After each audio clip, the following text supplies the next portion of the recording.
Esse casamento entre o nosso segmento do agronegócio e o mercado de capitais, viabilizando a captação de recursos mais baratos para produção, para comercialização, para o estocamento, para trading desses produtos, para absolutamente toda a cadeia do agronegócio, com recursos mais baratos, isso naturalmente vai ajudar o nosso agronegócio a crescer. Eu converso agora com Marcelo Kozak, sócio da Madrona Advogados. Você que lida com o mercado de capitais e também com investidores interessados em aplicar aqui no agronegócio. Atualmente, qual é o ambiente que eles encontram com relação à legislação? Olha, Luciana, eu acho que a gente tem uma legislação clara, no final das contas até densa, no que se refere aos financiamentos para o setor de agronegócio, que basicamente é regulado pelo nosso Conselho Monetário e Banco Central do Brasil, que regula todas as atividades dos bancos, tá, das instituições financeiras emprestadoras para os diversos segmentos que a gente tem no Brasil, inclusive o próprio agronegócio. E a gente tem também, e tem tido, acho que recentemente, desenvolvido com uma força muito grande, o financiamento via mercado de capitais para o setor de agronegócio no país. A gente tem visto aí, acho que, um grande número e um número crescente de emissões de certificados recebíveis do agronegócio, também conhecidos no mercado como CRA, são bem ou CRA, mas eu acho que mais o apelido CRA é mais falado no mercado, tá? Que tem uma apelação bem bacana aí de isenção fiscal para a pessoa física no Brasil, residente no Brasil, e que tem acabado atraindo a atenção aí do mercado de capitais para esse segmento do agronegócio. Então a gente tem esses dois, eu dividiria em dois chapéus aí, né, para o financiamento. O financiamento onde o banco tem um papel de emprestador, né, de tomador da poupança pública e emprestador desses recursos direto para os tomadores do setor de agronegócio, e o chapéu do banco como prestador de serviços, um underwriter, né, o distribuidor dos papéis que vão ser emitidos pelas empresas da cadeia do agronegócio no mercado de capitais. E aí a gente pode ver de várias formas, mas basicamente duas grandes, que a gente chama de equity, que são ações, ou dívida, né, debt, que são os títulos de dívida. Ações, a gente tem inúmeras casos aí de empresas do setor de agronegócio que abriram capital, fizeram novas ofertas públicas de ações, e também de empresas que captaram via emissões grandes de debêntures, de notas promissórias, de instrumentos fora do país, inclusive no mercado externo, e também agora, como eu falei, com esse novo instrumento que tem esse apelo de isenção fiscal, que é o CRA, que tem se desenvolvido com muita força nos últimos tempos. Mas a nossa regulação está de acordo com o porte e também com o potencial do nosso agronegócio? Olha, Luciane, eu entendo que sim, fazendo algumas exceções. Eu acho que a principal delas é a regulação tão esperada, e o mercado está esperando. Quando eu falo tão esperado, não é só em quantidade, mas também em tempo, que é a regulação do CRA, do CRA, que eu acabei de falar. A gente está falando de um título que já nasceu há bastante tempo, tem se desenvolvido mais fortemente nos últimos anos recentes, mas que tem usado, por incrível que pareça, mas tem uma lógica por trás disso, tem usado a regulamentação da Comissão de Valores Imobiliários, ou a CVM, que regula as emissões de certificado de recebível imobiliário, ou também conhecido como CRI ou CRI, tá? Que é de imóveis, tá? Focado em bem de raiz.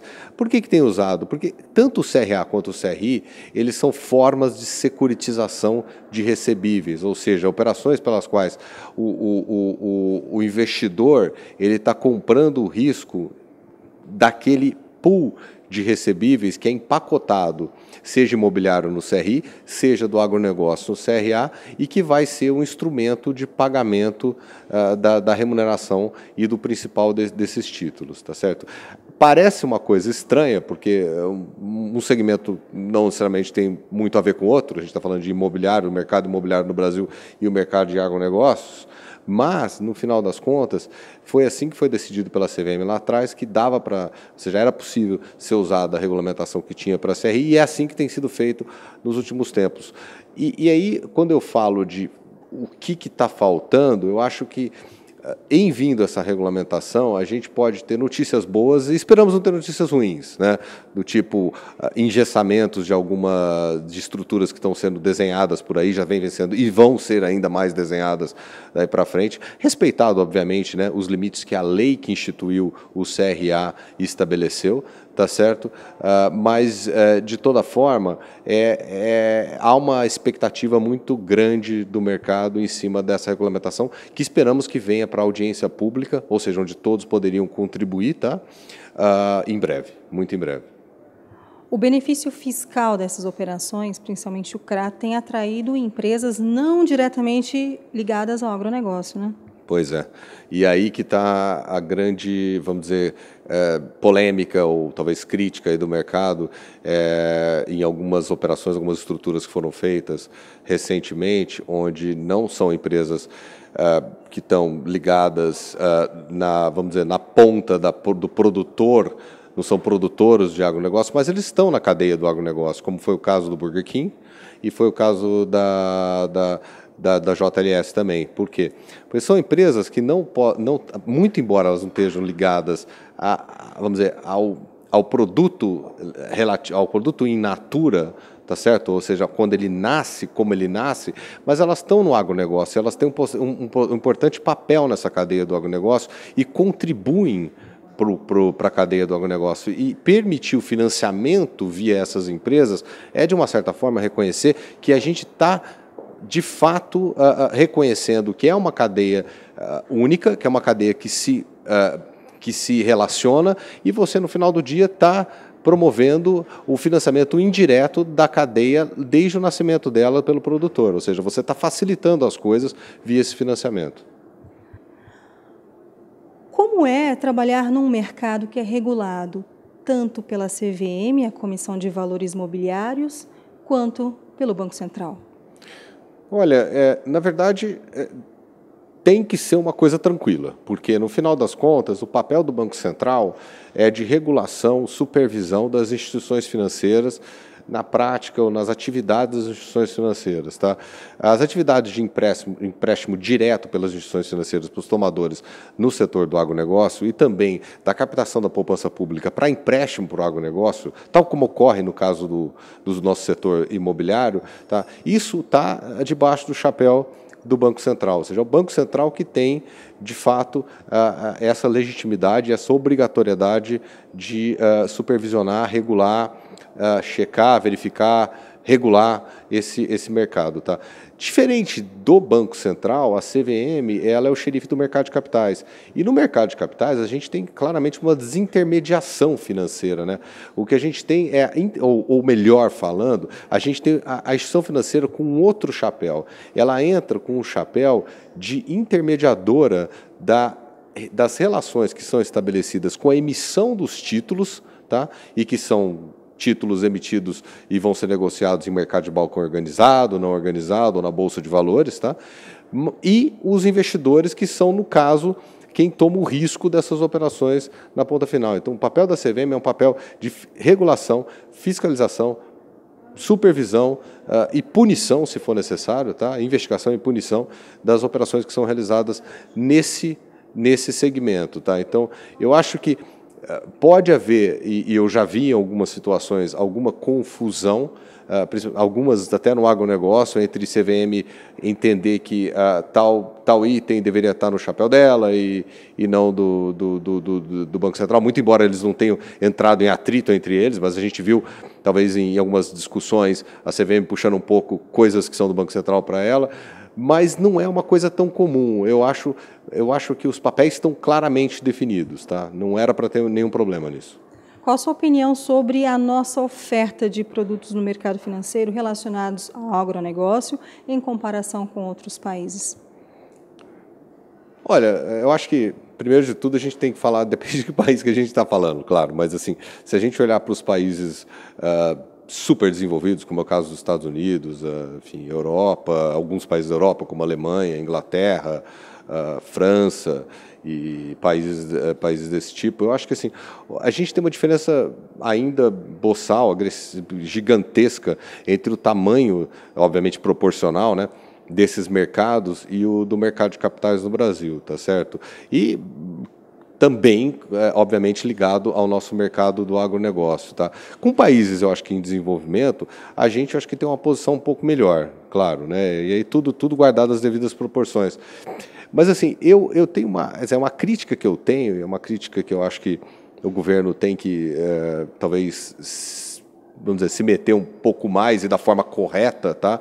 Não se meter nas relações, mas tentar ajudar as coisas, o nosso mercado de agronegócio a se desenvolver mais, é que é o seguinte, este é o grande ativo do nosso país, tá certo? O Brasil é o celeiro do mundo, quer dizer, a gente tem uma produção agrícola, agropecuária absurdamente grande. A gente está falando de um mundo que só cresce, a gente está falando de uma necessidade de alimento que só cresce no mundo afora.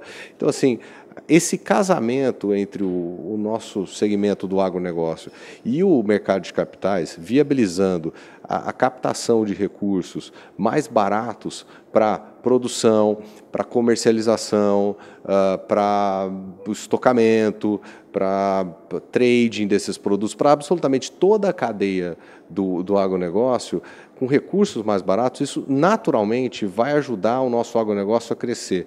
E o nosso agronegócio crescendo, a gente está falando de melhorar melhorar as exportações, a gente está falando de gerar empregos, gerar receita para o Estado. Então, assim, acho que esse nosso segmento tem um apelo muito forte. Então, eu realmente, e falo não só por mim, eu tenho certeza que colegas e outras pessoas do setor devem pensar da mesma forma, tá certo? Eu acho que o governo deveria colocar isso como prioritário e tentar, de fato, olhar com melhores olhos esse segmento para que esse segmento se desenvolva cada vez mais. E o CRA Cambial já vai nesse sentido? Com certeza, o CRA Cambial vai nesse sentido. O CRA Cambial foi uma inovação que a gente teve aí, ou pelo menos um reconhecimento da possibilidade de se emitir CRA com lastro em câmbio, o que foi um grande passo, porque a gente está falando de um título, tá, que tem lastro em commodity. Commodity agrícola é um produto naturalmente redeado em dólar, então a gente está falando de uma necessidade de ter o CRA cambial. E na ponta do investidor, se a gente olhar para a ponta do investidor, o investidor ele precisa disso, né? Ele precisa enxergar que ele está investindo em dólar, tá certo? E que o retorno dele está lastreado em dólar.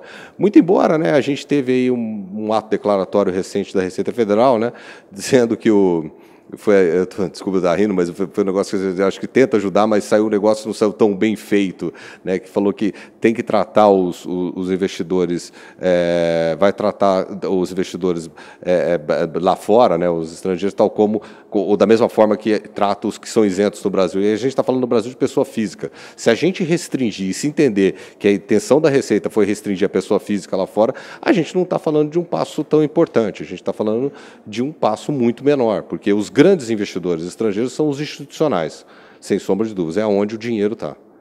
Marcelo, muito obrigada por essa primeira participação aqui com a gente na Ducascope TV. Muito obrigado. Luciane Miranda para a Ducascope TV.